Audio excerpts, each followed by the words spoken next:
Big boss 4-ാം season ഏറ്റവും വലിയൊരു സീസണായിരുന്നു. Big ബോസിൻ്റെ ആ ഒരു സീസണിൽ നിങ്ങൾ ഡോക്ടർ റോബിൻ രാധാകൃഷ്ണൻ്റെ ഫാൻ ആയിരുന്നുവെങ്കിൽ തീർച്ചയായിട്ടും ഈ ഒരു വീഡിയോയ്ക്ക് ലൈക്ക് ചെയ്തിട്ട് കാണാൻ ശ്രമിക്കുക. 200 ഈ ഒരു വീഡിയോയുടെ ലൈക്കിൻ്റെ ടാർഗറ്റ് എന്ന് പറയുന്നത്.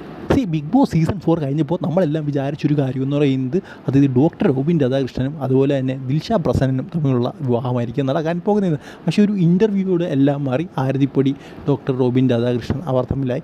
എന്തായാലും ഇപ്പോൾ അവർ തമ്മിലുള്ള കല്യാണമൊക്കെ കഴിഞ്ഞു നിങ്ങളെല്ലാം കണ്ടു കാണും. എന്തായാലും ഈ ഒരു കല്യാണത്തിനിടയിൽ ചെറിയൊരു പ്രശ്നമുണ്ടായി. നമുക്കറിയാം നമ്മുടെ വെഡ്ഡിങ് ഫോട്ടോയൊക്കെ എടുക്കുക നമ്മൾ തന്നെ ക്യാമറാമാരെ വെക്കുന്നതാണ്. ആ ഒരു സമയത്ത് ഈ ഒരു ഫോട്ടോ അവർ എടുക്കുന്ന ടൈമിൽ ഓൺലൈൻ മീഡിയക്കാർ സമ്മതിക്കുന്നില്ല. കാരണം അവരിങ്ങനെ ചുറ്റിൽ നിന്നിങ്ങനെ ഫോട്ടോ എടുത്തുകൊണ്ടും വീഡിയോ എടുത്തുകൊണ്ടും ഒക്കെ ഇരിക്കുകയാണ്.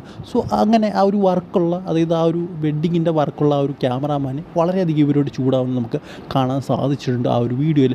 എന്തായാലും നിങ്ങൾ ആ ഒരു വീഡിയോ എടുത്തൊന്ന് കണ്ടു നോക്കിയാൽ മതി. വർക്ക് കംപ്ലീറ്റ് ചെയ്ത് കൊടുക്കുക എന്നുള്ളത് വെഡ്ഡിങ് ഫോട്ടോഗ്രാഫേഴ്സിൻ്റെ ഉത്തരവാദിത്തമാണ്.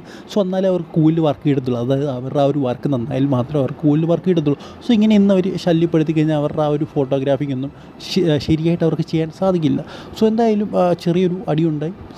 അത് നിങ്ങൾ കണ്ടില്ലെങ്കിൽ നിങ്ങൾക്ക് ജസ്റ്റ് ഇൻസ്റ്റാഗ്രാമിൽ ജസ്റ്റ് ഒന്ന് സെർച്ച് ചെയ്ത് നോക്കിയാൽ നിങ്ങൾക്ക് കാണാൻ സാധിക്കും. അതിനെക്കുറിച്ചുള്ള നിങ്ങളുടെ അഭിപ്രായം കമൻറ്റ് ബോക്സിൽ പറയുക. അടുത്ത വീട്ടിൽ കാണുന്നവരെ ഗുഡ് ബൈ.